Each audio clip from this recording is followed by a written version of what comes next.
Can I just say yes? It's No, so in other well, words- okay, so what I was trying to say with rights light is, yeah, absolutely, there's a fight running through this between kind of left and right notions of rights. But I guess, and maybe this is some kind of romanticism on my part, I feel like, it's not romanticism, it's just a kind of reverence for the people who died, is the effort to name something as, they're not commensurable discourses, the parental rights and the folks in Latin America who were, especially in Guatemala, who were struggling to make human rights a language of memory, as essentially civil society throughout Guatemala was being destroyed. And so I guess I'm uncomfortable calling it, understanding what the right is talking about is rights in the same sense. But I suppose you're right, that you are correct. That this is a robust discourse of rights, and certainly human rights is being reappropriated by the right, by the political right in a powerful way. Yeah, I saw your hand in the front.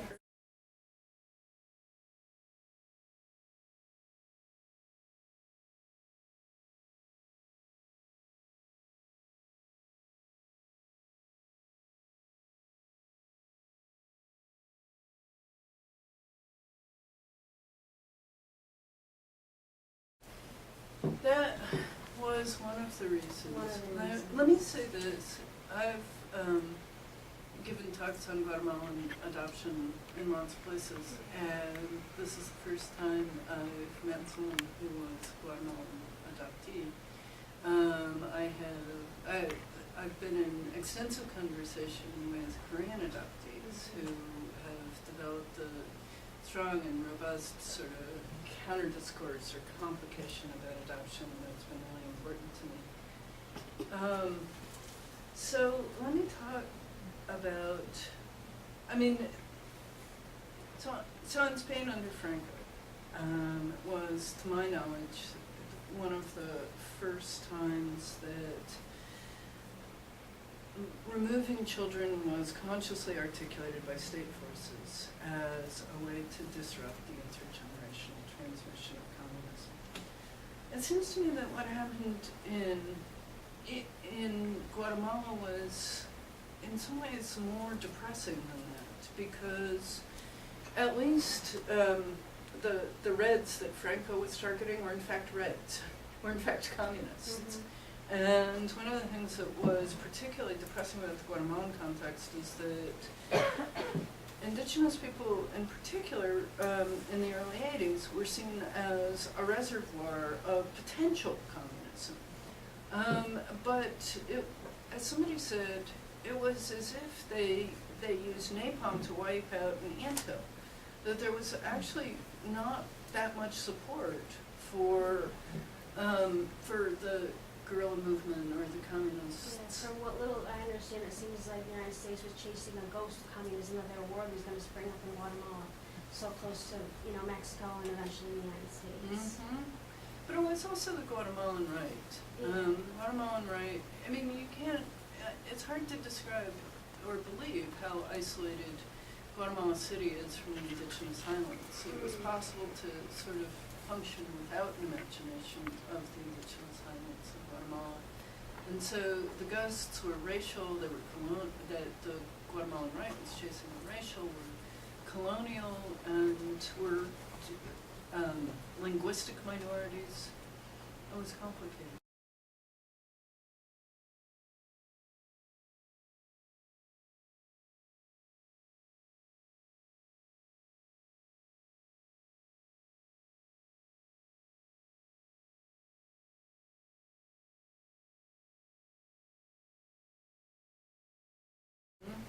Well, we should stay in touch, but one of the things I want to recommend to you is a book called Outsiders Within. Mm-hmm. That's largely written by transnational adoptees that many people have really found useful. Thank you. Mm-hmm. I saw your hand, Laura. After that. I think one of the questions I had was about the discourse, the political economy discourse that I didn't hear you talk about, that I've often heard associated with the Guatemalan transnational adoption trade, and that's about body, sort of selling of body parts, and the kind of narrative that then functions. And I'm wondering in particular if you have any reading on why that becomes sort of this point of mobilization in terms of kind of creating opposition to. Yeah, that's in a different chapter in the book. But Okay. Let me say this. I'm trying to think what I can say briefly. Sorry. The bit, well, Nancy Shepherd Hughes has written brilliantly about the relationship of body parts trafficking and the trafficking children. And so I would point all of you to her work. But it seems to you're thinking of the 1994 crisis around June Weinstock, who was beaten almost to death by a mob in the Highlands, and who was accused of kidnapping children for a traffic in body parts. Adoptions that pretended to be adoptions, but in fact were about the transfer of body parts. That discourse has existed multiple times in multiple places and means different things in different times and places. In that instance, it is my belief and many people's belief that that was a rumor propagated by probably the military. June Weinstock was a leftist who had gone to Chiapas in solidarity with the Zapatista uprising there, and that may or may not be relevant here, but there were 7 lynchings of people in that period. And as you sort of follow them from place to place, the thing that they have in common is that they were followed immediately by a crackdown on these communities by the military. And so it seemed, this was the moment when the UN human rights apparatus was moving into the Highlands and looking to document stories of human rights abuses during the war. And so young gringas were prominent among the folks the UN was sending to the Highlands. And so starting a rumor that they were out to steal your children and you should kill them was particularly effective. And I think you can document it through radio broadcasts and newspapers that people with power were clearly sort of promoting this rumor. And the other piece of evidence that something was odd is that these beatings were videotaped twice. I mean, I don't know if you've ever spent any time in the Highlands of Guatemala, but I have never yet seen a video camera out there. So, like, what's going on? How are these things getting videotaped and broadcast on national television? So anyway, I think it's bizarre. That's my account of it.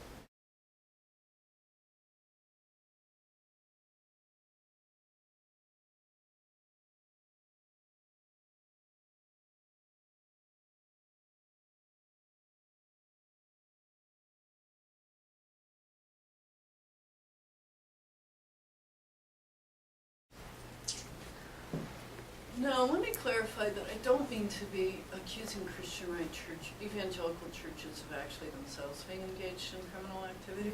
I think that they are, they're just contracting with folks who are probably one step removed from it.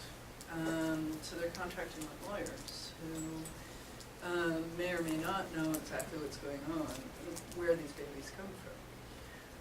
Given how lucrative it is, what I'm most aware of is not so much competition between groups to sort of produce the babies, as I am just the depressing possibility of pressuring communities to sort of relinquish more and more babies. And I think the evidence at this point is overwhelming that some of them have resorted to kidnapping and coercion. But the majority of those babies are not being kidnapped. they're just being relinquished through pressure and through money.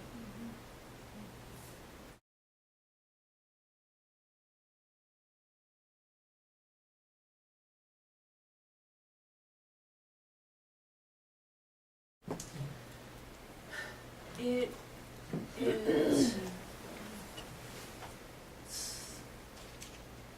Guatemala is still a tremendously sort of disrupted place from war, especially indigenous Guatemala. And I use that broadly to refer to populations both in the cities and communities in the highlands.